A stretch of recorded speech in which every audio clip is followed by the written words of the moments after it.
How's it going, everyone? Today we're playing Town and Country Surf Designs, one of my personal childhood favorites.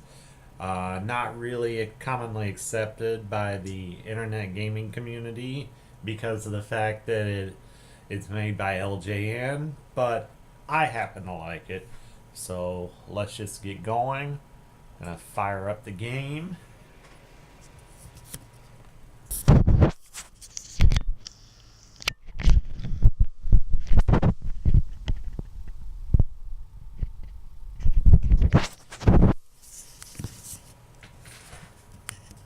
Do that for syncing purposes so that I can put the two videos together and they'll make sense. The only way to play this game is the third option, Wood and Water Rage. You have the first option, Street Skating Session, which is people have compared it to like the poor man's version of Skate or Die, and then you have Big Wave Encounter, which is surfing, but do the Wood and Water Rage, and you get both. Now, as for who to choose, I mean, they're both pretty eclectic. The B button has two weird characters, whereas A button has one weird character.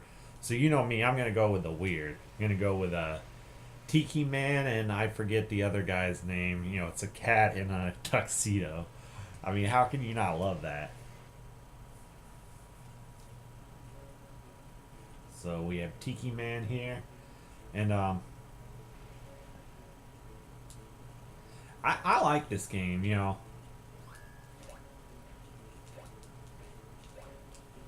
option, of course, is to rack up points. Right now, I'm making this look easier than it is. No one ever comes off right off the gate and is good at this game. There is a bit of a learning curve.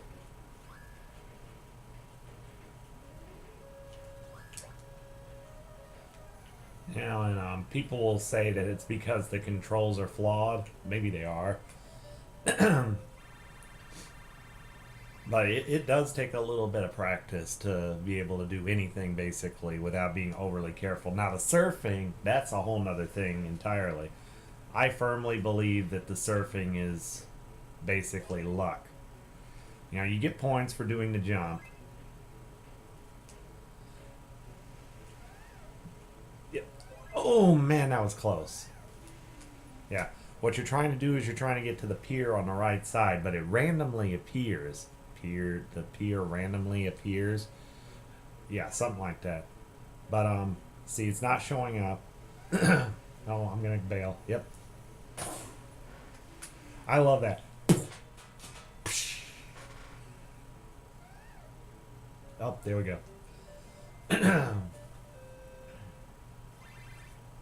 So the idea is just to rack up points and stay alive. Whatever happened to skateboarding culture? Oh, yeah.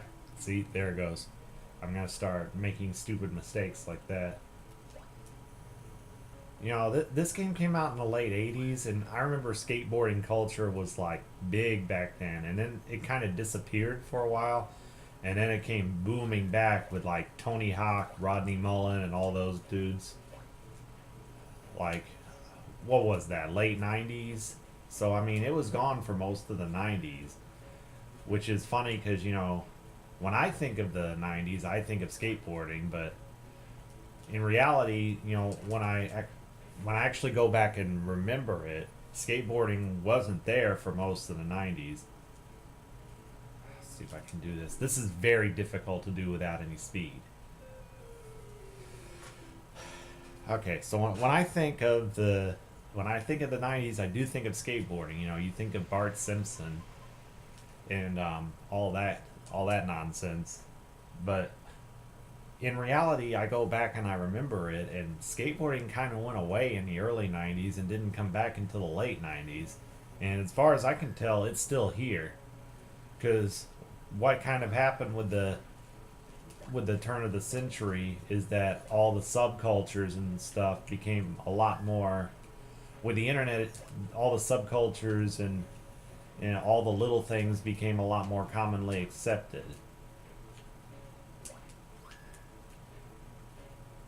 Oh man, that was close. So I mean, before like the year 2000, give or take, um, there was just mainstream culture, and then there was the fringe. Whereas nowadays, mainstream culture is becoming less and less of an influence. It's becoming less and less mainstream, basically. So, oh, don't hit it! Don't hit it! Oh, I hate that bird. That seagull.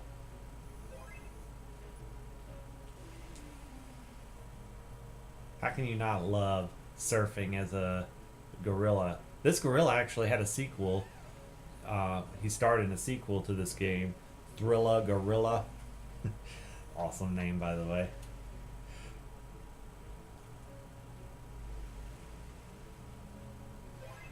Yep. So, I mean, that's just kind of what happens. Mainstream culture is trying to be, subculture now. It's trying to do all those things. Instead of ostracizing people who live on the fringe, now mainstream culture wants to profit off of those people. I mean, I wasn't around back in the, for most of the 80s. I mean, I was, but I was too young to really notice anything. But I wonder if that's how it was in the 80s. And then we kind of just went backwards. Because it seems like during the 90s, that's when mainstream culture wanted everybody to conform. God, why do I always have to fall right there? I'm gonna die right here.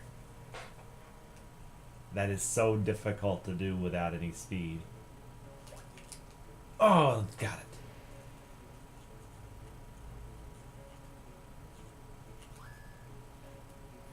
Once again, I am playing an actual NES. That was brilliant. Once again, I am playing an actual NES. I don't use emulators unless it's. Oh man, I'm running out of time. Crap. I don't use emulators unless I absolutely have to play a specific game. Like if it's an import or something, then I will use an import. I already have one particular game in mind. It's a Super Famicom game called Clock Tower. It's like one of the very, very few instances of Nintendo putting out a genuine horror title before Resident Evil 2 on N64. Because to my knowledge, that was the first time they actually embraced the genre on an actual American Nintendo console. But this was Super Famicom, which, as you know, is the Japanese version of the Super Nintendo. So this was like well before the N64. Yeah. Did you see that? Gosh. Okay. Pier. The pier appeared. I got this. So when I do play Clock Tower, which will probably be sometime in 2016, most likely for the Halloween season, I will most likely do it on an emulator unless I, number one, get a Super Famicom by then, and number two, learn Japanese. Seeing as how I'm still struggling with Spanish, I'm not quite sure that's going to happen, but hey, weirder things have happened. Turtle. Am I not turtly enough for the Turtle Club?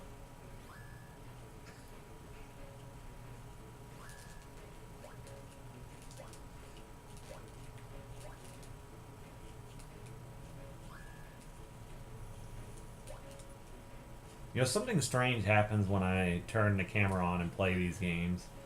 For some reason, I don't know if I'm the type of person who just like tends to excel when I'm being tested, but I tend to play better when I'm on camera.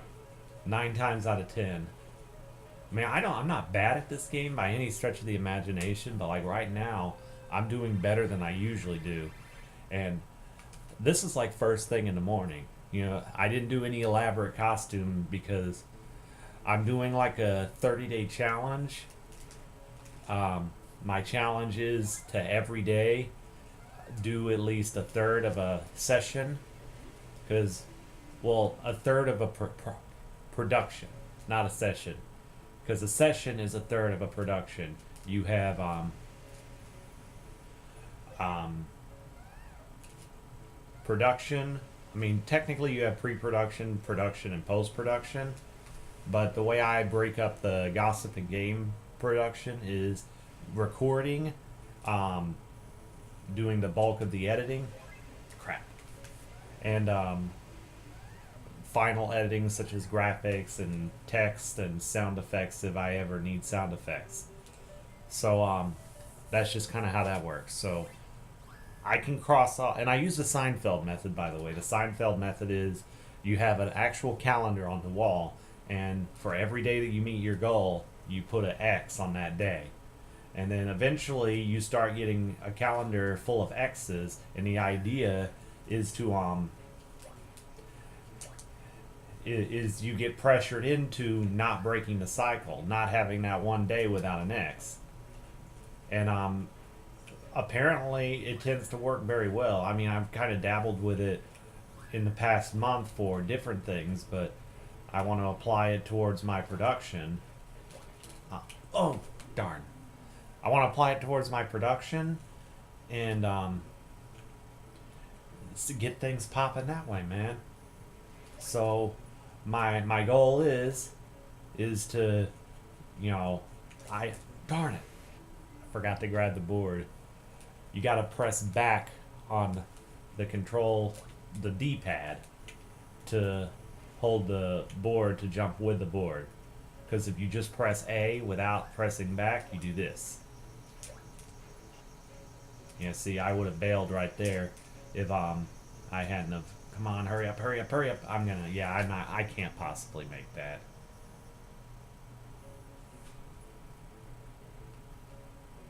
So the Seinfeld method, you put an X on each day, and eventually gets to the point where you don't want to break the cycle. So if I complete a third of a production for Gossip and Games, I can put an X on that day. Like today, for example, I'm recording this, so that falls under a third. So I can put my X for today, which is good because it takes less time to record than it does to edit. Like, say I record for 30 minutes, which is pretty typical for this type of production. Glitch. See, stuff like that tends to happen more when I'm on camera too. I bailed and the clock just kept going. What the hell?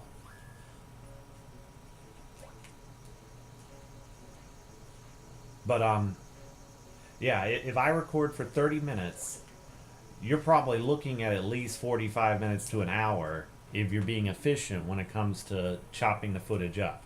Because you want to, you got to sync up the two videos. You have this video and then you have the game footage. And you got to sync that up and, set everything up, put my footage up in the corner, resize. All of this takes time. It doesn't take much time, but it does take time. And when you have just a little window of time before you got to go to work from literally 10 a.m. to 11 p.m. with just a short break, if you're looking to be productive on a daily basis, that doesn't give you a whole lot of options. And, I have dogs and cats that have to be taken care of. I have household chores. I gotta eat. I gotta shower. And I'm not complaining. This is my life, living it how I want to live it. But it just makes more sense in a situation like this to go with the less time intensive session. Whereas I'll probably play this game for something like 20 minutes, which is pretty much what I'm doing. My camera that I have here shuts off automatically after 20 minutes of recording. I wish it didn't, but hey, it keeps me in check.